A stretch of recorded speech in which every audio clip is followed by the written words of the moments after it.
So the next thing we're going to cover is going to be the blood supply to the ankle and to the foot. So the first thing we need to do, we need to draw in our reference bones. So we're going to draw in a fibula and a little lateral malleolus. So this is going to be our fibula. Then we're going to draw in a reference tibia as well.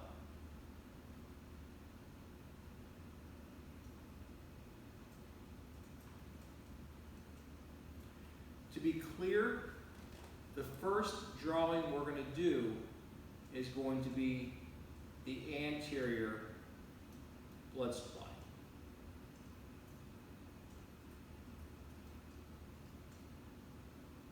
What we're going to see is that the anterior tibial artery is going to come down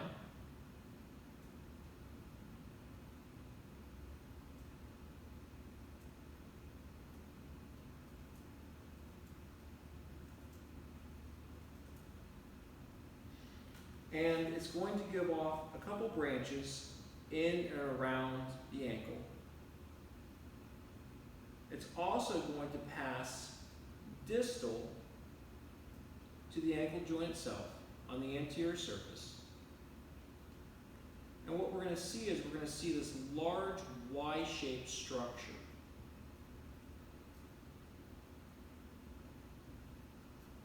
This large Y-shaped structure is going to be the extensor retinaculum.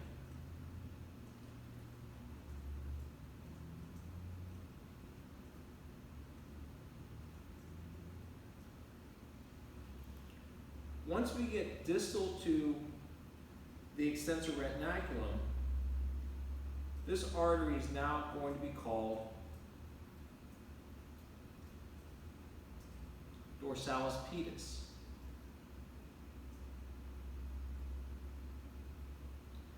This is the artery where you're going to take the dorsal pedal pulse.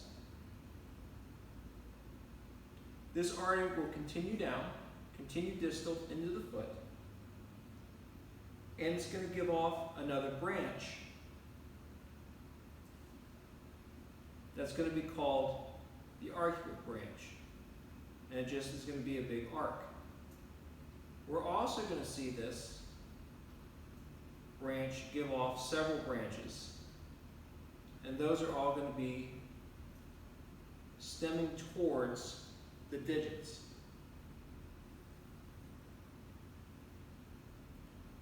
This is going to be our arcuate branch.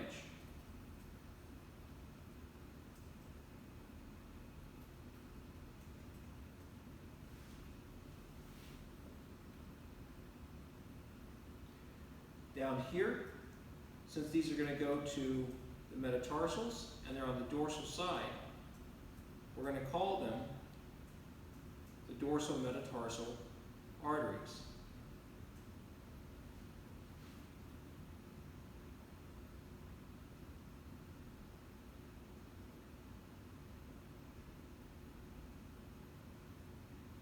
We're going to have another branch that's going to travel down towards the medial side of the hallux.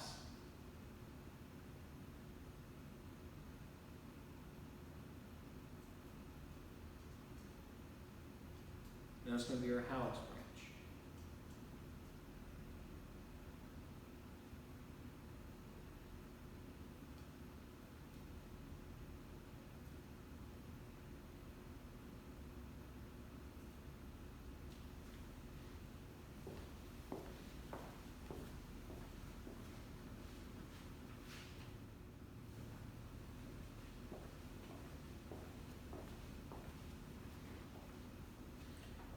In looking at the plantar surface of the foot in terms of blood supply, what we really need to know, we need to know a couple large branches. Now, remember that the posterior tibial artery is going to be the artery that travels in the tarsal tunnel.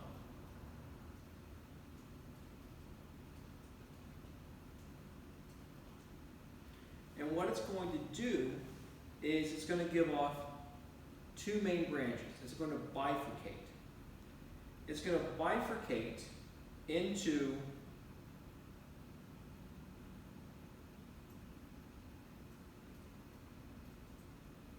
the medial plantar artery and the lateral plantar artery.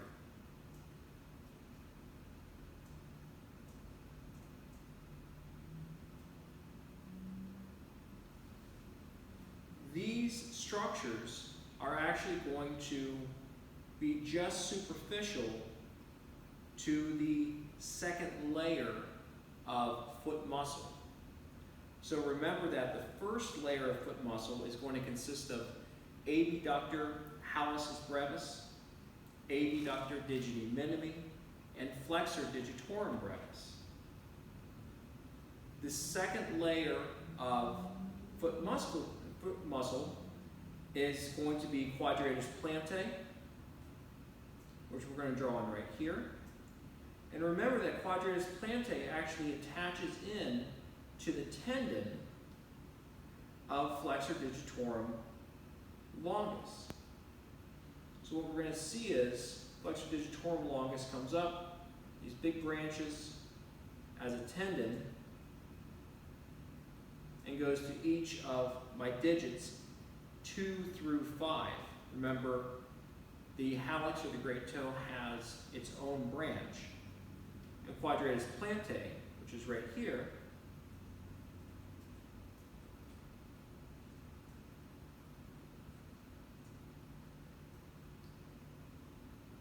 is going to feed directly into that tendon. So it's going to come right into that tendon, with the medial plantar artery being superficial to it. So this becomes very important because what we need to know is we really need to know what our foot muscle layers are. So what I would like you to do in the PowerPoint presentation is really study those foot muscle layers. Understand where the blood supply, the major blood supply, lies in relationship to that blood, to the muscle, I should say. So understand that I'm going to peel away my plantar fascia, peel away the first level of muscle, then I will see my blood supply along with my major nerves, because what we're also going to see here is we're going to see that the medial plantar nerve and the lateral plantar nerve, just like many other structures in the body in terms of neurovascular structures, are going to ride right next to each other in a neurovascular bundle.